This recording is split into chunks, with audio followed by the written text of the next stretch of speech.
has low sports self-esteem. And when teams have low sports self-esteem, they often rush to sign somebody who gives them a little love. They have a little success.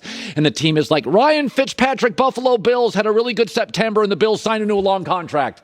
The hell are you doing? You sign him like Washington signs Ryan Fitzpatrick. He's been with 9 teams in 17 years. But teams that historically lose, it's usually bad ownership. Cleveland does not have great ownership. Their owner's impatient. And so Baker gives them a playoff win, and it would be very easy for Cleveland to go, he likes us. Let's give him a 10-year deal. I think Kevin Stefanski and Andrew Berry are such smart guys, coach GM, they'll be able to hold off this impatient, impulsive owner. All you got to do is hold him off for a year. Because Baker last year, the number one running game and the number one offensive line and the head coach of the year, he had 26 TDs, 8 picks, 3,500 yards, completed 63% of his throws. It was okay. Wasn't like his first year. It was okay. It doesn't look like Josh Allen, Justin Herbert, Patrick Mahomes to me. It's okay. So I think they'll be able to hold him off. But you have to remember, be patient. The Buccaneers had Jameis Winston. In year 2, Jameis Winston, 4,000 yards more than Baker, 28 touchdowns, winning record, 86 passer rating. They just kept pushing it off. That's how they end up with Tom Brady. Marcus Mariota, remember that Tennessee? Marcus Mariota, year 2 for Tennessee, had a winning record, 26 TDs, 9 picks, 61% completion percentage, 96 passer rating. They didn't rush. Now they have a better quarterback. Is that you got to Goff got signed early. How'd it work? Carson Wentz got signed early. How'd it work? There's this rush now to sign the quarterback early. And there are times like with Josh Allen and Patrick Mahomes, it makes sense. They're generational talents. Mel Kiper at Josh Allen is the 10th highest graded quarterback in the history of covering the draft. That's how good Josh Allen was. So in Baker's case, what is the rush? Let's see him now as Joe Burrow gets better. What if Joe Burrow this year looks great? And we know Lamar is great. And you have Baker, who could be the 3rd best quarterback in the division.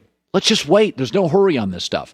And also, when you pay Baker, some of these players are going to leave. Let's see it then. Again, Dak Prescott rookie deal when you can just keep signing and signing and signing. Went 13-3 as a rookie. Offensive line is great. You can pay them all a fortune. As the team has become more Dak reliant, they're jammed up against the cap. Dak's last 16 games, he's 6-10. Doesn't mean he can't play. Doesn't mean he doesn't deserve money. There's a lot of things about Dak I like more than Baker in terms of intangibles. But low sports self-esteem is a real thing. Teams with histories of losing usually have 2 things. Bad owners, impatient, impulsive owners, Browns do, and any little success, they just rush to overpay it. NFL, there's 2 rules. Pay great money infrequently and wait as long as you can to pay it. And the exceptions, even the Mahomes deal is a team-friendly deal. So I don't think Cleveland should pay Baker now. Play the season. Let's see him with success. What if Joe Burrow ends up being as good as he looked in the first 5 games? And you're looking at Lamar and Joe Burrow twice a year, and it's like, do we have the 3rd most talented quarterback in the division? That's not a recipe for winning. That's why the Rams got to the playoffs and got rid of Goff, because they felt like, he ain't Russell, and he's not Kyler. Standards. When you win, the standards remain high. That's right. Gifted is, he's more gifted. I don't have a very good... Michael might take it as an insult. Well, Michael would. But it's not meant to be an insult. Right.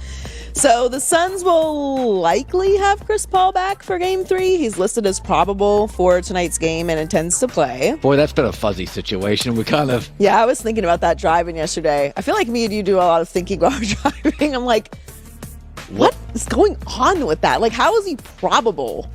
Like, can we get a definitive word? What's happening? I don't know. Maybe, you know what? It's a lot of people have been arguing how much, even though we have a lot of medical information that would otherwise be private if you weren't an athlete that's out there on athletes. Like I saw a lot of people like, well, it's because, HIPAA violations. Like, not. No, it's not going to be a hip. Okay, they have injury reports. All right, just chill out. It's not a HIPAA violation. What you're talking about, but it is a little strange. Maybe he didn't want. I don't know. I don't know what's going on. It's strange, but he's probable for tonight. However, the Clippers will still be without Kawhi, who has been ruled out once again with a knee sprain. Although Cameron Payne's been incredible, 29 points, insane, 9 assists. The weirdest game.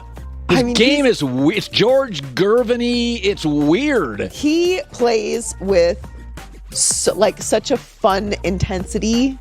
He was brilliant to watch. But I know everyone's like a little overreacting, like, oh, I don't need Chris Paul. Like, just calm down. Like, Chris Paul's going to be back. It's going to be fine. Yeah. And Cameron Payne was playing a lot when Chris Paul was available. So the Suns are favored by 1.5 for Game 3 tonight, according to Fox Bet. Teddy Bridgewater went 5-0 backing up Drew Brees.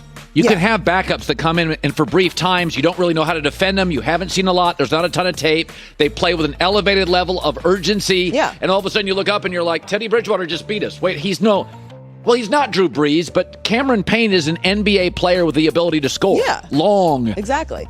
So the Celtics are reportedly finalizing a deal to make Nets assistant Ime Udoka their next head coach. He started his coaching career in San Antonio working under Popovich for 7 years, and then he moved to Philly in 2019 and spent a season in Brooklyn. He reportedly very quickly separated himself in Boston's hiring process. He also received recommendations from Celtic stars like Jason Tatum, Marcus Smart, and Jaylen Brown. That's our 3 guys. You got to get along with those 3. Well, they all played for him with Team USA at the 2019 FIBA World Cup. So they all have a relationship. That's why you hire him. Yeah. If your 3 guys like him, and Marcus Smart's not a big scorer, but he's one of the sole pieces of the Celtics. If those 3 like him, that's your coach.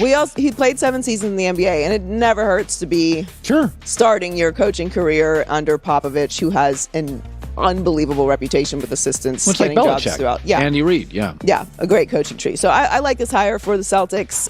Obviously, their stars buying into him is huge as well. And, huge. Now they don't have to go through the rest of the offseason looking for a coach either. That's why Nash got the job. Kevin Durant and they respected him. He was an MVP. Well, look, relationships are very important. Yes. And your stars trusting you is very important as well. Huge now in the league, So the Pacers have also hired their next head coach. Rick Carlisle was out of a job for 3 days. How long has it been? Yeah. Not a long time.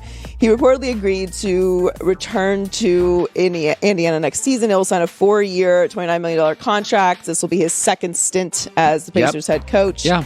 He was there for 4 seasons in 2003 to 2007 and had a record of 181, 147 in that time.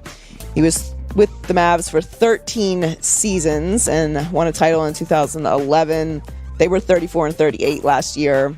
Herb Simon's one of the legendarily nice guys. He owns the Pacers. He's a very nice man.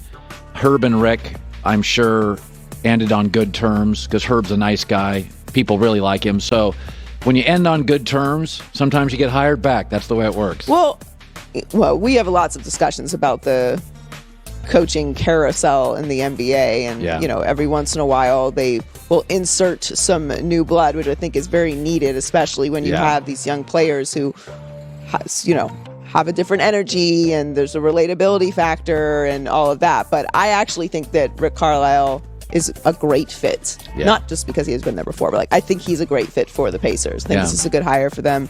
We know what happens in Dallas. Like, sometimes it wasn't that Rick was necessarily failing there. Sometimes just stints come to an end. Like, things come to an end. People start to have a difference of opinion on how things are run or what needs to happen to improve. And also, Joy, sometimes you get an older coach who doesn't fit with younger players. You get a younger coach who doesn't fit with older players. So much so much is fit. Yeah. Do you fit your personnel? And Rick's 61. Luke is a young guy, international. Maybe they don't quite. It's okay. Also, where you are as a franchise, I think, matters as well. Do you have the stars you need? And you need to start winning now? Are you rebuilding like the Pacers and you need to really emphasize a whole new way of doing things? Like, different coaches fit for different times and eras with organizations. So that's another reason why I think it's a good fit for them. Good stuff. Joy with the news. Well, that's the news. And thanks for stopping by.